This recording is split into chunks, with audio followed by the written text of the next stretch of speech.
meraviglioso sarà adesso l'intervento di Franco Del Moro. Franco Del Moro abita in un paese molto molto bello, in mezzo alle montagne, nelle Dolomiti, le nostre montagne, i Veneti, no? Quindi il paese si chiama Agordo, c'è il lago del Mis, vicino c'è anche il lago di Alleghe e tante altre belle cose. È nato anche, per chi ci crede ovviamente, Papa Luciani, il Papa che è durato 33 anni, sì, a 33 giorni, sarebbe a fare un po' di numerologia col Cristo che è morto a 33 e questo che è morto a 33 giorni, ma questo è un altro problema ovviamente, quanto l'acqua da orbo che sono. Quindi il paese appunto è Agordo anche, se vi ricordate, Leonardo Del Vecchio, un grande imprenditore con tanto di cappello, che ha costruito Luxottica, che gli operai stessi lo amavano. Se n'è andato a un'età, insomma, vabbè, oltre i 90 anni, adesso non mi ricordo, comunque ecco. Quindi un applauso a Franco Del Moro, che è filosofo, musicista, scrittore. Cosa parlerà? Dell'empatia, conta più della rabbia. Siamo tutti rabbiosi oggi. Franco, siamo tutti rabbiosi? A te la parola.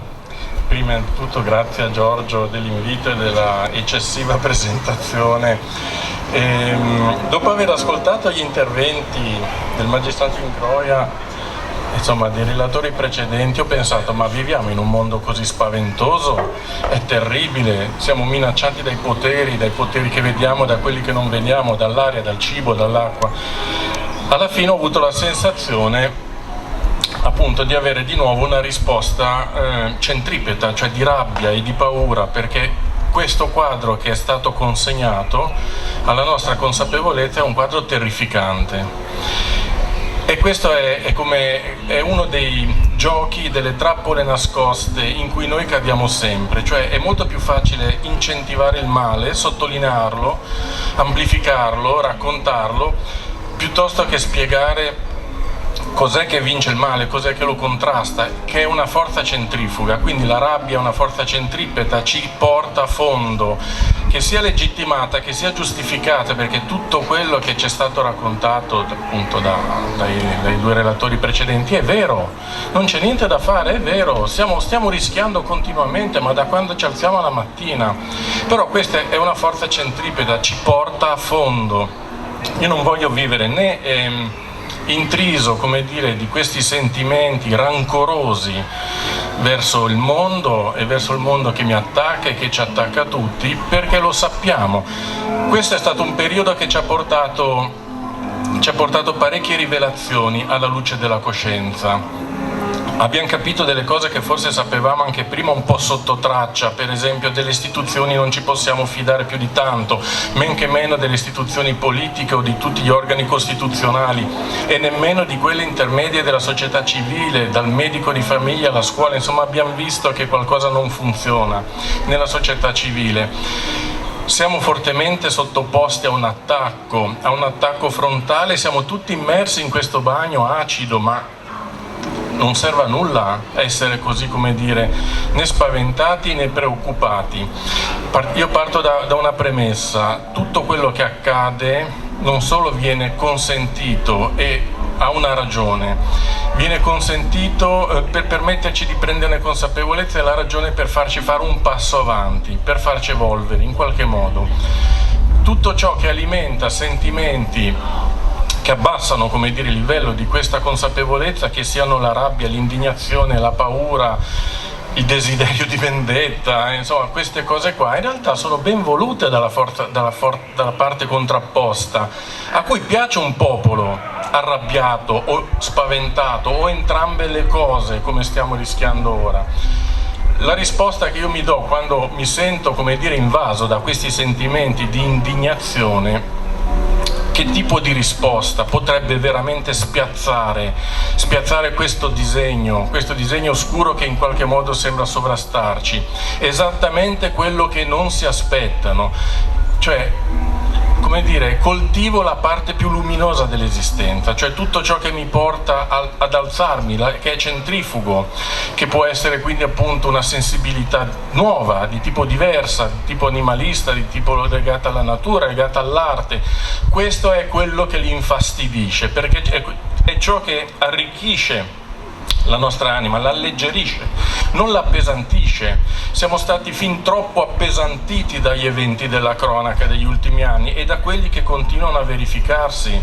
Insomma, abbiamo visto che stiamo rischiando una guerra nucleare, o che rischiamo di venire uccisi dal cibo, o che rischiamo di venire uccisi dall'aria. Ok, d'accordo, e ora? E ora che tipo di risposta possiamo dare?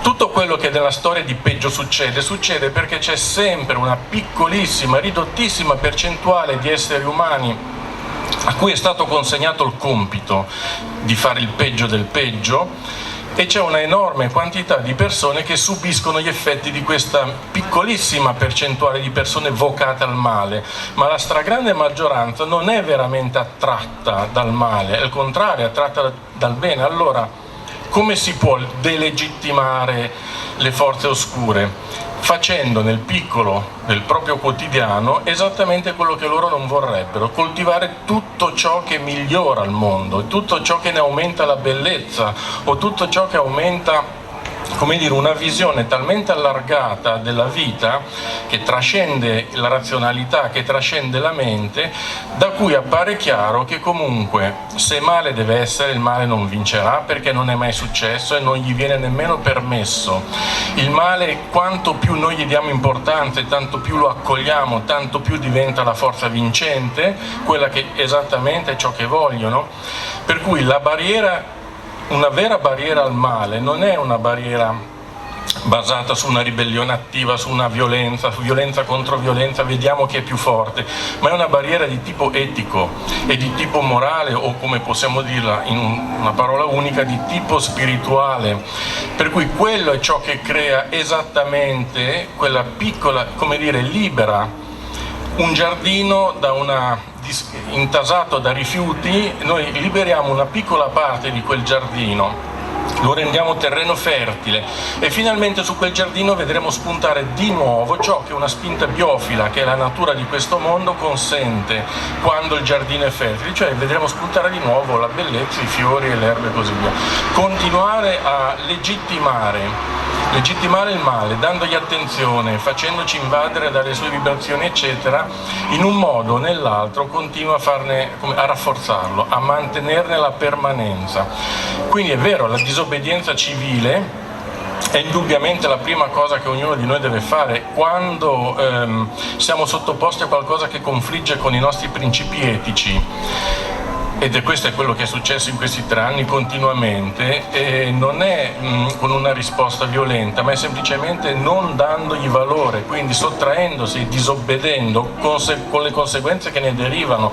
E questa è la prima azione che bisogna fare. Se tutti delegittimassero il male, quella piccolissima percentuale di persone che ne hanno il controllo, il potere, finirebbero nel nulla immediatamente, se ognuno togliesse la sua piccola parte di attenzione, quindi di energia, a ciò che rappresenta il male. La seconda risposta che io do, e la do a me, come dire, nel massimo che io posso fare, è incentivare la creatività. Con creatività intendo ad ampio spettro tutto ciò che fa star bene, dall'arte, dalla natura, dai rapporti sani, dalle relazioni che funzionano, dall'attenzione, dalla compassione, da ogni forma che nel piccolo incrementa quella parte di mondo che è il mondo che centrifugo, il mondo che ci porta a espandere il nostro sé profondo, e non quello che ce lo porta a comprimere. Ogni qualvolta io mi sento, come dire, aggredito da un pezzo di realtà materiale che mi spaventa, ecco che io sento di nuovo questa forza centripeta che mi comprime il sé, che me lo riduce, che mi fa sprofondare nuovamente in quel tipo di palude da cui nessuno di noi vuole stare. Per questo che non raccolgo molto bene, come dire, le interpretazioni del tempo presente in cui stiamo vivendo, che parlano soltanto delle innumerevoli minacce a cui siamo sottoposti e delle innumerevoli violenze che abbiamo subito, perché questo ormai l'abbiamo ben capito, cioè in questi anni è accaduta anche una cosa straordinaria. Si è risvegliata in noi la curiosità non solo verso l'essenza della realtà, e quindi abbiamo cominciato a capire che la ricerca della verità va fatta autonomamente, coltivandola. Il nostro sé ha aperto gli occhi, come dire, ha cominciato a risvegliarsi, abbiamo cominciato a comprendere che probabilmente tutto quello che ci circonda è una parte di questa realtà, di questa verità, e che la ricerca della verità è altrove, e questo è uno degli effetti positivi di questi 3 anni di violenza che abbiamo subito. Siamo stati attratti verso livelli superiori, verso visioni più ampie, come dire, abbiamo sentito il bisogno di allontanarci dall'oscurità, perché l'oscurità era scesa nel mondo e si era invasa delle nostre vite, era arrivata fino a casa nostra, aveva contaminato e rovinato tutto quello che ci riguardava, le relazioni con gli amici, con i familiari, con la comunità.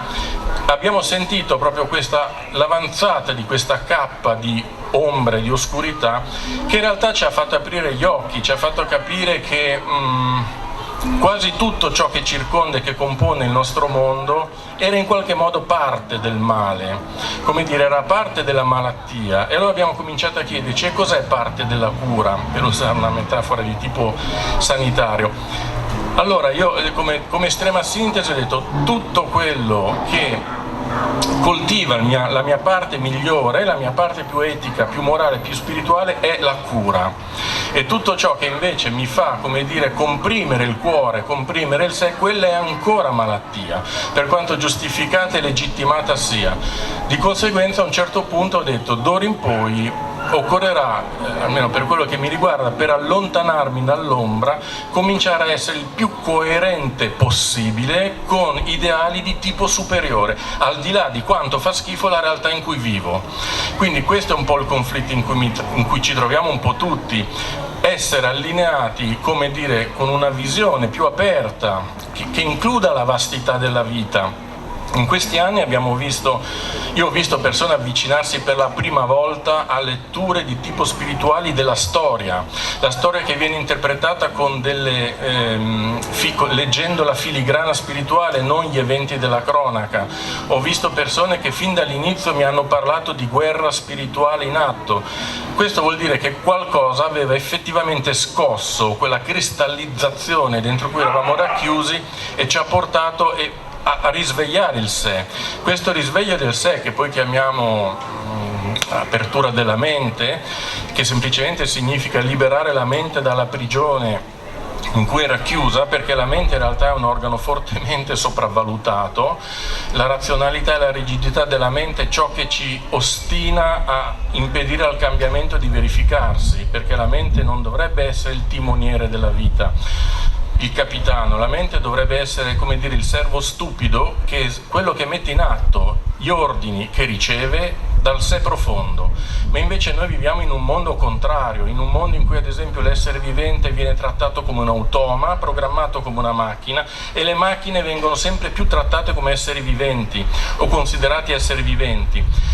Aprire la mente, liberare la mente, significa esattamente questo: togliere la mente dalla ristrettissimo raggio che la racchiude e mostrare alla mente la enorme vastità della vita, dello spirito, tutto quello che noi vediamo è una piccolissima parte di ciò che realmente esiste. A quel punto lì sarà la mente stessa a fare un passo indietro e a consentire a chi veramente ha la conoscenza necessaria per affrontare la realtà, e quindi, come dire, l'inconscio collettivo, quella parte di noi che si connette a dei valori assolutamente più vasti e che quindi conosce la verità storica di quello che sta accadendo, di assumere il controllo delle nostre vite, il controllo del nostro spazio, il ristretto raggio dentro cui possiamo realmente intervenire, e nel momento che ognuno di noi, come una cellula di un organismo unico malato, guarisce, la sua guarigione che magari aiuta la guarigione di un'altra cellula a fianco a lui eccetera, questo è il processo di guarigione,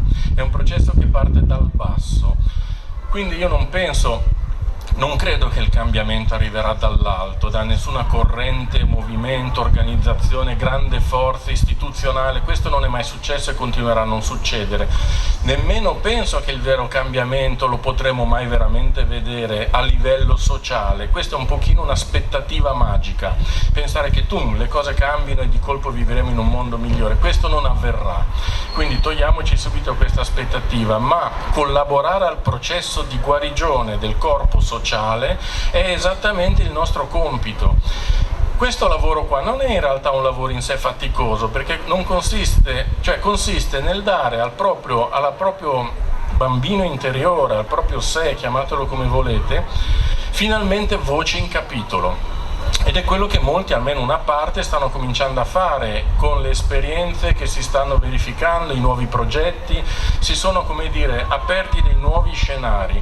Ogni qualvolta prendiamo le distanze da una forza, da un rullo compressore, che è esattamente come quello che si raggruma in tutto il potere al di sopra di noi, ogni volta che noi togliamo la nostra partecipazione al male, come dire, senza combatterlo, ma semplicemente non più collaborando, non più sposando il suo disegno, la sua visione del mondo, noi come cellula di un organismo molto più ampio cominciamo un processo di guarigione. Questo processo di guarigione è già in atto ed è già la strada giusta che molti hanno cominciato a intravedere.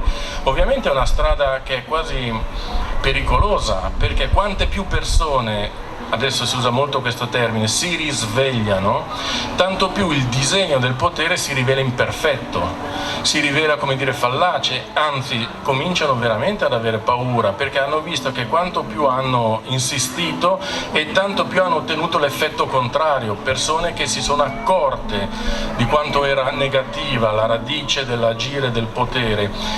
Poi, con uno sguardo molto più ampio, questa in realtà è esattamente la spiegazione del perché è accaduto quello che è accaduto. È accaduto perché le persone più ricettive, o comunque un numero sempre più grande di persone, finalmente si accorgesse di quello che realmente poteva essere un salto di qualità, un vero cambiamento. Tanto più continueranno ad aggredirci e tanto più noi continueremo a interrogarci su qual è il senso dell'esistenza, qual è il senso dell'essere qui ora. E apro una parentesi: se noi siamo ora testimoni viventi di un periodo storico di grande rilievo come questo, consideriamolo un privilegio, cioè consideriamolo, come dire, un'occasione straordinaria, non solo perché noi abbiamo la capacità di comprendere in un arco temporale molto breve una quantità di leggi universali che una volta avrebbero richiesto una vita intera.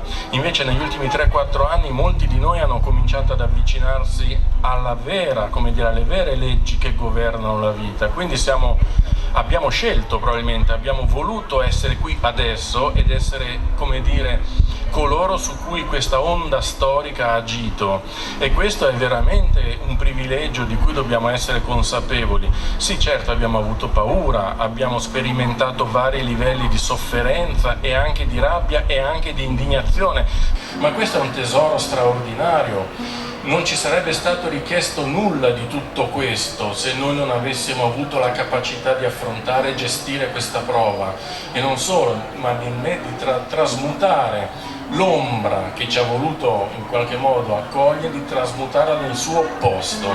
Questo processo di guarigione, di trasformazione dell'ombra in gioia, luce o creatività, spiritualità, qualunque cosa vogliate, in qualunque modo vogliate chiamarlo, è esattamente il senso di questo momento storico.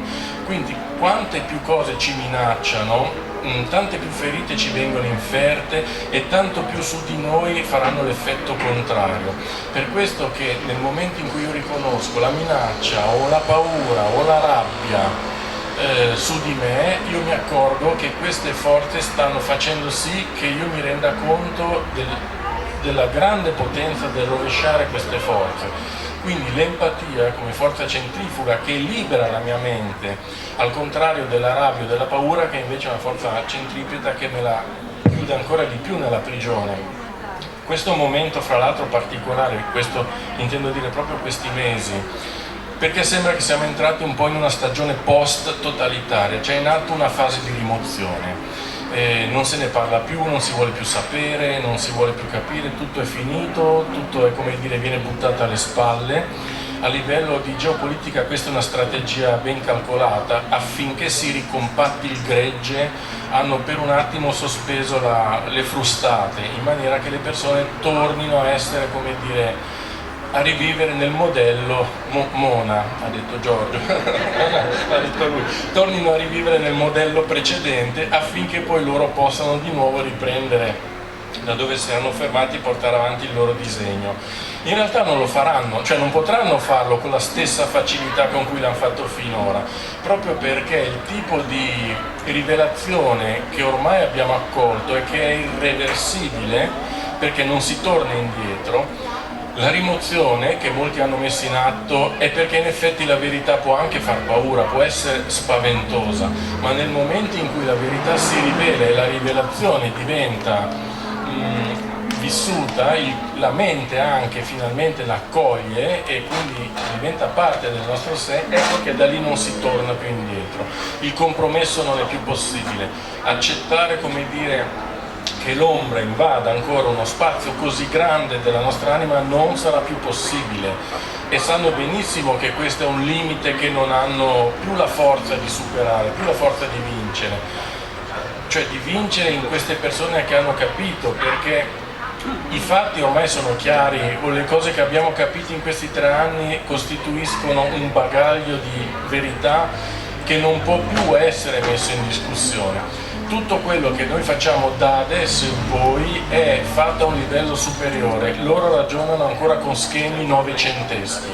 Sì, hanno aggiornato il modello come dire, di totalitario che hanno messo in atto, non usano più l'esercito, non usano più la minaccia fisica, hanno usato queste nuove strategie dalla PNL ai vaccini e così via. Si sono aggiornati, però fondamentalmente il loro archetipo è lo stesso. Il loro archetipo è il dominio dell'anima, non il dominio della materia, quello ce lo hanno già, è già tutto loro.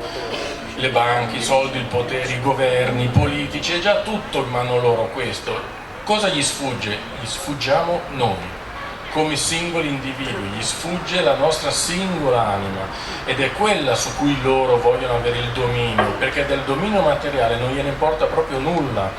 Noi siamo quella parte, come dire, di potere che a loro sfugge.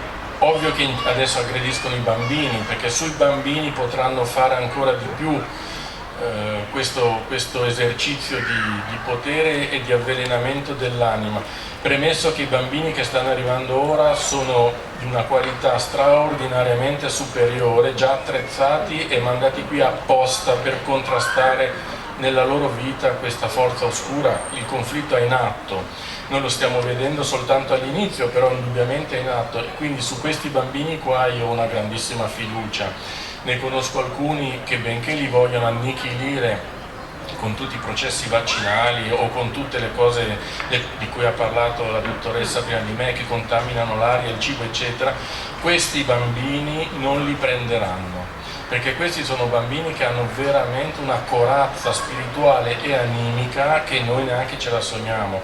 Noi la stiamo, come dire, iniziando a forgiare ora su di noi, grazie al processo di consapevolezza che stiamo tutti percorrendo e che si è accelerato in questi anni. Ma i bambini che arrivano ora questa corazza ce l'hanno già fin dalla nascita, quindi li possono vaccinare finché vogliono, non li prenderanno. Il conflitto si inasprirà, perché spareranno tutte quante le loro ultime cartucce, ma stiamo a vedere, senza avere, come dire, tutta questa ansia verso il futuro, perché nel futuro in realtà l'universo dà sempre una forte gratificazione a chi combatte dalla parte della cura, e in questo schieramento essere o parte della malattia o parte della cura non c'è via di scampo. Anche il non scegliere è una scelta. Chi non sceglie l'indifferente, chi non vuol sapere, chi non vuol capire, come a me dicono molto spesso, ma state ancora parlando di quello, ecco, anche la non scelta è una scelta, è parte della malattia. L'indifferenza, per non parlare dell'ignavia, mentre invece tutto ciò che è parte della cura, che è la consapevolezza e la sua messa in opera nella vita reale, questo è ciò che li disturba enormemente. Vorrebbero che noi continuassimo a vivere fortemente oppressi, fortemente ansiogeni, fortemente impauriti e, come dire, ancora di nuovo asserviti a una volontà, ma questo è un processo che ormai non sono più in grado di controllare. Il numero di persone in cui è iniziato questo percorso di consapevolezza è sempre in aumento. Allora chi non l'ha capito magari prima con un approccio anche di tipo logico lo sta capendo ora con una forma diversa di sofferenza, che la sofferenza arriva per produrre di nuovo risveglio. Quindi se il fronte, ad esempio, che è in crescente aumento dei danneggiati da vaccino, che è enorme, sta crescendo esponenzialmente, ha portato alcune persone a farsi in ritardo le domande giuste che non si erano fatte all'inizio, ma questa è l'utilità. Se non si è capito, come dire, a valle, a monte lo si capirà a valle con la sofferenza, ma in ogni caso tutto questo è la conferma di come il processo di risveglio, o come dire l'onda della consapevolezza che si è messa in moto, è irreversibile. E da questo punto di vista noi abbiamo il più grande alleato di sempre, che è l'intero universo. Poi chiamatelo come volete, inconscio collettivo o archetipi o Dio o qualunque forma gli vogliate dare, noi siamo effettivamente tutti immersi. L'anima non è dentro di noi siamo dentro l'anima.